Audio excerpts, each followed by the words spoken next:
Meu nome é Alexandre. Morei com minha esposa Juliana e suas 3 irmãs. Sim, eram 4 mulheres adultas sobre o mesmo teto. E por um bom tempo não reclamei. Cuidava de todas as despesas da casa sem pedir muito em troca. Parecia até comercial de margarina. Até o boleto chegar. Mas quando o aperto financeiro bateu na porta como um cobrador de luz atrasada, precisei me posicionar. Pedi que cortássemos gastos se esperavam que eu continuasse pagando a hipoteca sozinho. Achei que daria para conversar como adultos civilizados. Mas quando cheguei em casa naquela noite, surpresa. Tinham trocado as fechaduras e minhas coisas estavam todas empacotadas do lado de fora. Parecia mudança de Big Brother. Aquele momento virou a chave. O que aconteceu depois ninguém ali esperava. E pensar que tudo começou de um jeito tão simples entre mim e a Juliana. Nos conhecemos de forma bem comum. Papo vai, papo vem, rolou aquele clique. Namoramos por quase 2 anos antes de eu criar coragem e pedi-la em casamento. Naquela época, viramos melhores amigos. Tudo fluía, sem forçar nada. Quando fiz o pedido, vi nos olhos dela que era isso mesmo. Ela me abraçou com força, tipo abraço de final de novela. Nosso casamento não foi um festão, nada de DJ ou decoração Pinterest. Era só um evento simples num espaço aberto e tranquilo que a Juliana amava. Ela vivia dizendo, esse é o começo de tudo que eu sempre sonhei.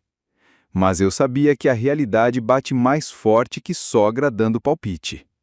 Antes do casamento, eu morava num apé minúsculo, um quarto só. Não dava nem para esticar as pernas, que dirá criar filho. Juliana nunca reclamou, mas eu sabia que ela queria uma casa que passasse sensação de lar, com cara de futuro. Aquilo ficou na minha cabeça. Antes mesmo do casamento acontecer, comecei a juntar dinheiro sem ela saber. Tudo com um objetivo: comprar nossa casa própria. Queria fazer surpresa. Encontrei uma casa num bairro legal que ela sempre mencionava. Alguns anos depois de casados, passamos por altos e baixos como todo casal, mas estávamos firmes. Até que numa noite, tudo virou de cabeça para baixo com um único telefonema. Os pais da Juliana sofreram um acidente de carro. Infelizmente, não resistiram. Ainda ouço o som do desespero dela quando dei a notícia. Abracei minha esposa por horas enquanto ela chorava sem parar.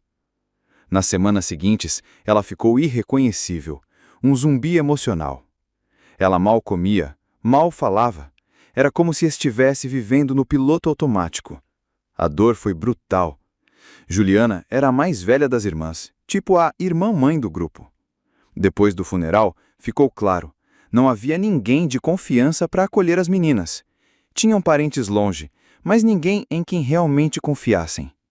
Vi nos olhos dela, ela não ia deixar as irmãs espalhadas por aí, igual figurinha repetida. Queria que ficassem com a gente. Queria ser o porto seguro delas. E claro, topei. Disse, se é isso que você precisa, vamos dar um jeito. É só por um tempo, né? Iludido eu. Eu sabia que ia ser puxado, mas acreditava que casamento era isso, parceria até nas tempestades.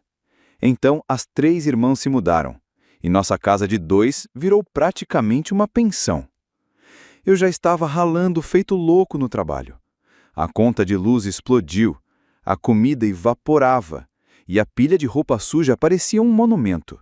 Mesmo assim, fiquei quieto. Na época, nós 2 trabalhávamos. Juliana tinha um emprego decente no escritório local. Por uns 3 anos demos um jeito. As contas apertavam, mas a gente ia levando. Eu segurava um pouco mais a barra, mas tudo bem. Até que um dia, a Juliana chegou em casa e soltou. Larguei o emprego. Assim, do nada, sem aviso. Quando perguntei o motivo, ela disse que o salário era ruim e que não aguentava mais a chefe, uma mulher invejosa e insegura, segundo ela. Olha, eu entendo, tem chefe que parece vilão de novela. Mas alguma coisa naquele discurso me pareceu esquisita. Não tinha plano B, nem currículo impresso, nem papo de economizar. Só queria sair. Não discuti. Talvez devesse. Mas não queria ser o cara que obriga a esposa a ficar num trabalho que detesta. Então falei, beleza. Se é o que você quer, eu me viro. Mas, meu amigo, eu não fazia ideia do rombo que isso causaria. Porque o problema nem era só ela. As irmãs dela, que estavam morando de favor, também não faziam nada. Ninguém, nenhuma delas, chegou em mim e disse: "O Alexandre, valeu por tudo. Deixa pelo menos cuidar das compras essa semana." Nadinha. Elas viviam ali como se fosse tudo natural, tipo pensão sem taxa. E o pior de tudo? A Juliana não falava nada, não cobrava, não pedia ajuda, não movia uma palha. Ela simplesmente aderiu ao time das encostadas. Isso foi me corroendo aos poucos. E eu, feito trouxa, guardando tudo para mim. Naquele ponto, nem sabia se falar adiantaria. Mas carreguei isso no peito por 2 anos. 2 anos aguentando calado. Nem sei como não explodi antes. Falta de reconhecimento por todo o meu esforço. Eu voltava para casa exausto, torcendo por um prato quente de arroz com feijão ou pelo menos um pãozinho com manteiga. Mas na maioria das noites, a cozinha parecia ter sobrevivido a uma guerra. Nada tinha sido cozinhado e as irmãs da Juliana estavam sempre ou brigando ou largadas no sofá vendo TV como se tivessem em férias no litoral. E Juliana? Sumia para o quarto como se nada tivesse acontecendo, enquanto eu ficava ali, sentado, tentando entender por que diabos eu estava me matando tanto. Quando os cartões de crédito estouraram, fui nas minhas economias. Quando elas acabaram, insisti, torcendo para que o próximo salário trouxesse um alívio. Mas nada. Só pancada. Quanto mais eu me calava, mais elas achavam que era normal. A parada começou a pesar, não só no bolso, mas no peito. Era uma frustração silenciosa que se acumulava, igual o boleto no fim do mês. Eu virava a noite acordado, me perguntando até quando eu ia aguentar carregar aquela casa nas costas. Chegou num ponto que eu já não conseguia nem respirar direito. Aí, numa manhã, depois de ensaiar 1 milhão de vezes o que eu ia dizer, resolvi tomar coragem. Liguei para uma reunião de emergência. Eu amo a Juliana. Me casei com ela sabendo que vinha de uma família colada. E não me importei com as irmãs morando com a gente. Era para ser temporário. Mas já se passaram anos desde que os pais delas faleceram. Ninguém saiu de casa. Ninguém ajudou em nada. Então, naquela manhã, com todo mundo sentado na sala, soltei: "Não dá mais. Ou a gente corta os gastos, ou eu paro de bancar tudo." Falei num tom firme, mas com respeito. Era um papo sobre responsabilidade e parceria, não para ofender ninguém. Mas bastou as palavras saírem da minha boca para a energia da sala despencar. A Juliana me olhou como se eu tivesse chutado o cachorro da família. As irmãs se entreolharam com olhos arregalados e pronto, desabou o barraco emocional. Fui chamado de controlador, frio e até constrangedor. Uma delas perguntou se eu queria que elas começassem a esfregar o chão para pagar o aluguel. Juliana se meteu também, dizendo que eu a humilhei na frente da família, como se pedir que adultos contribuíssem com a casa fosse um crime de lesa majestade.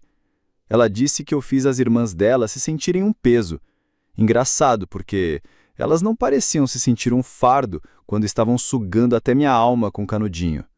Agora que pedi um pingo de responsabilidade, virei o vilão da novela. Tentei argumentar que não era sobre expulsar ninguém. Era questão de sobrevivência, de justiça, de dividir o fardo. Mas ninguém quis ouvir. Cada frase minha era torcida e jogada de volta como outra acusação. Parecia que eu estava discutindo com uma parede, uma que me jogava tijolos. Desisti. Levantei, fui para o quarto, juntei minhas coisas no silêncio e saí para trabalhar. Pensei que talvez um tempo separado os ajudaria, que elas iam pensar melhor e ver que eu não era o inimigo. Mas o que aconteceu depois deixou claro qual era meu papel ali. 1 mês passou desde a tal conversa sobre cortar gastos. Nada mudou. Juliana continuava gastando como se a conta de luz fosse cortesia da prefeitura. As irmãs seguiam desempregadas, entupindo a lista do mercado com coisas que nem cabia no orçamento. Parecia que tinham decidido juntas que eu era só o caixa eletrônico da casa. E o pior é que eu comecei a me sentir, não só delas, mas de mim mesmo, por estar financiando meu próprio desrespeito. Aí veio uma viagem a trabalho, 2 dias fora, indicado para representar a equipe em um acordo importante. Não dava para recusar. Antes de arrumar as malas, abri o app do banco para transferir dinheiro para a conta conjunta, aquela que a Juliana usava como mesada. Fiquei com o dedo no botão de enviar, mas dessa vez não apertei. Fechei o aplicativo. Foi um limite. E um recado silencioso. Não vou mais alimentar o comodismo. Simples assim. 2 dias depois, voltei. Hotel, reuniões, comida sem gosto.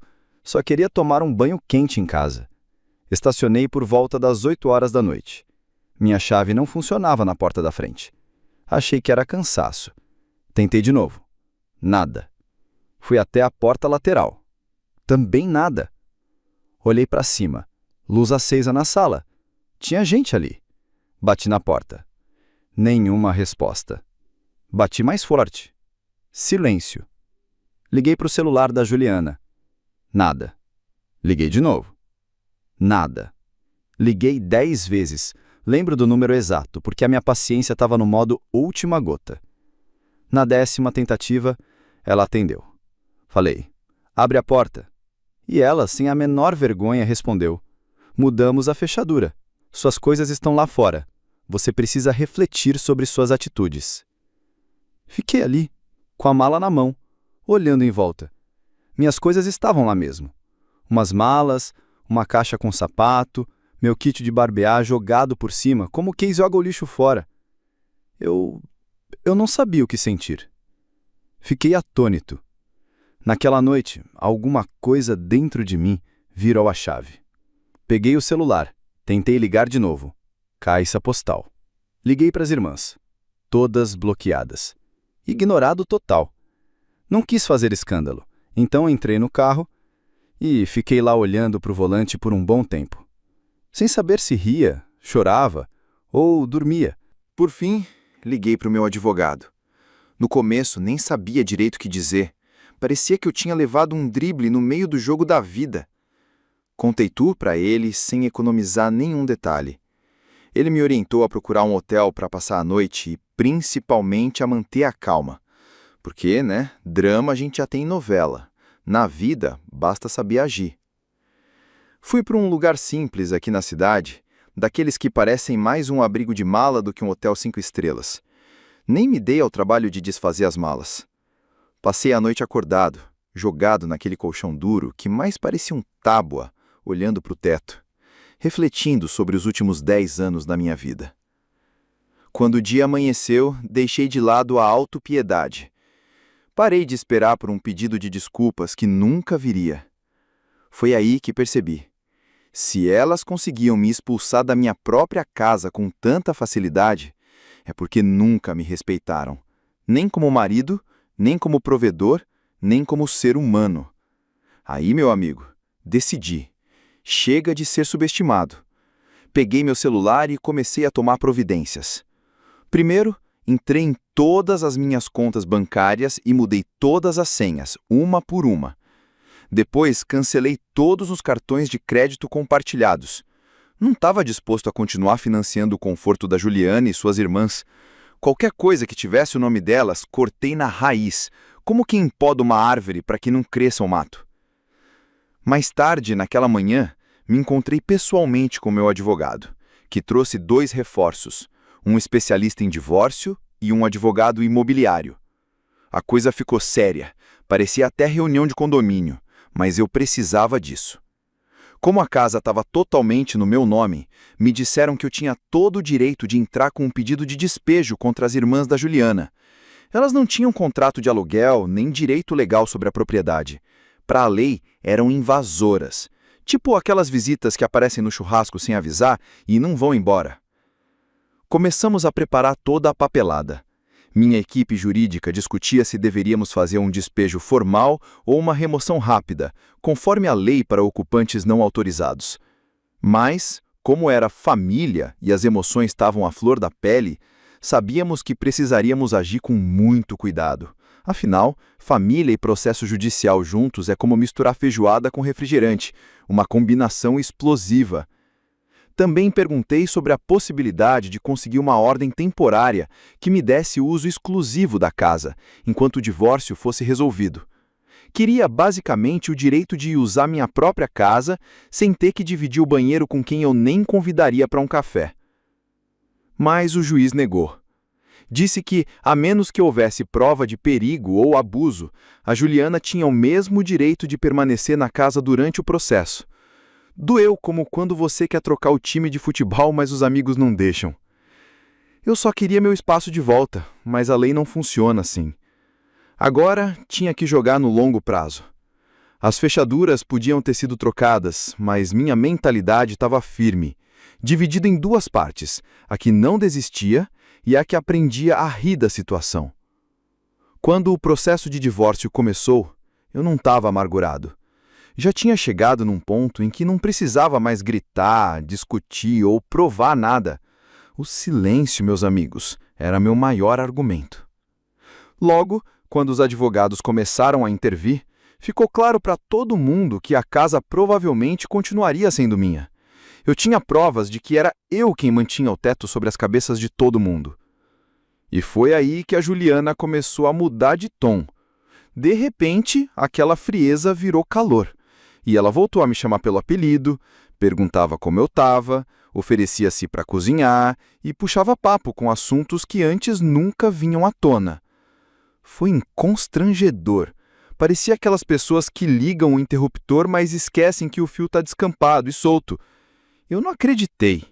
Já tinha refletido bastante, processado a mágoa, a traição e o fato de que ela e as irmãs se sentiram à vontade para me trancar do lado de fora da minha própria casa e jogar minhas coisas para fora como se eu fosse um estranho. Nenhuma palavra doce apagaria isso.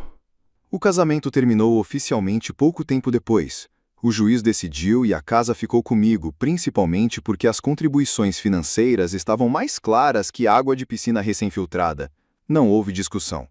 Mas depois que tudo se resolveu, a casa não parecia mais um lar. Era grande demais, cheia de memórias que não me serviam mais. Decidi então colocar a casa à venda. Vendi alguns meses depois e me mudei. Com o dinheiro, aluguei um lugar menor, só para mim. Nada de castelo, só um cantinho para chamar de meu. A Juliana conseguiu um acordo no divórcio. O tribunal garantiu isso. Dei o que era devido. Mas, em poucos meses, o dinheiro acabou. Soube por meio de um conhecido em comum. Talvez tenha sido o planejamento ruim. Talvez o estilo de vida tenha cobrado seu preço. Talvez ela tenha achado que o dinheiro duraria para sempre. Quem nunca, né? Não perguntei. Já não era mais meu problema. Eu tinha refletido bastante enquanto ela me contava essa história e segui em frente. Já fazia quase um ano desde que os papéis do divórcio foram finalizados. Não tive notícias da Juliana durante todo esse tempo e, para ser sincero, não esperava. Seguimos caminhos separados. Passei aquele ano reconstruindo tudo em silêncio, pedaço por pedaço. Finalmente tive espaço para respirar sem sentir que estava pisando em ovos todos os dias. Então, numa tarde qualquer, recebi uma mensagem da Juliana. Curta e direta. Queria conversar. Uma parte de mim hesitou, não por raiva, mas porque eu realmente não sabia o que poderia ser dito além do que já tinha sido. Mas a curiosidade venceu e eu liguei de volta. Ela não enrolou. Disse que conseguiu um emprego depois que tudo desmoronou, mas que o salário mal dava para pagar o aluguel e a comida. Não pediu dinheiro diretamente, mas dava para sentir o peso na voz dela. Finalmente ela entendeu o que eu carregava há anos. Eu apenas disse: agora você entende. Ela nunca respeitou o esforço que era manter um lar unido. Sabendo que ela não ligava por nada sério, encerrei a ligação. Eu não estava mais preso a uma casa onde o meu valor estava atrelado ao que eu podia pagar. Essa história mostra como o amor e o compromisso podem ser testados de maneiras inesperadas, especialmente quando o apoio que esperamos daqueles que amamos desaparece. Alexandre representa a luta silenciosa de muitos que sustentam um lar sem reconhecimento, tentando manter a dignidade diante do desgaste emocional. O silêncio que lhe guardou por anos é um alerta sobre o peso que carregamos quando não dividimos nossos sentimentos, muitas vezes achando que estamos fazendo o certo sozinhos. A ausência de diálogo e o descaso mútuo podem transformar um lar em um campo de batalha, onde o que resta não é apenas uma casa, mas memórias e feridas profundas. Essa história nos lembra que os relacionamentos saudáveis dependem da responsabilidade compartilhada, comunicação e respeito mútuo para que o lar não se torne uma prisão emocional. A lição central desse relato é que o amor não é suficiente para sustentar um relacionamento quando falta parceria, respeito e equilíbrio na divisão de responsabilidades. A convivência familiar exige mais que laços sanguíneos ou promessas, exige ação concreta e colaboração real. Ignorar os sinais de desgaste, sufocar sentimentos e assumir tudo sozinho pode levar ao esgotamento emocional e, consequentemente, ao rompimento inevitável. Reconhecer limites, comunicar frustrações e agir com transparência é essencial para evitar o acúmulo de mágoas e ressentimentos. Além disso, aprender a se valorizar e não aceitar abusos ou desrespeito é fundamental para que a autoestima não se perca em meio ao caos. No fim, a história nos ensina que reconstruir a vida é possível, mesmo após as maiores tempestades. Agora me diz, você acredita que o silêncio e a tolerância de Alexandre contribuíram para o agravamento do conflito? Por quê? Se você estivesse no lugar do Alexandre, qual teria sido sua atitude ao enfrentar a situação com Juliana e as irmãs? Escreve aqui nos comentários, eu quero muito saber. E não esquece, deixa também o seu comentário com uma classificação de 1 a 10, para mostrar o quanto você gostou, porque assim eu consigo trazer mais vídeos que sejam interessantes para você. Se você gostou desse relato intenso e quer mais histórias reais de superação e conflitos familiares, não esqueça de curtir o vídeo e se inscrever no canal para não perder os próximos episódios. Ah, assista também ao vídeo que agora está aparecendo na sua tela. Até breve!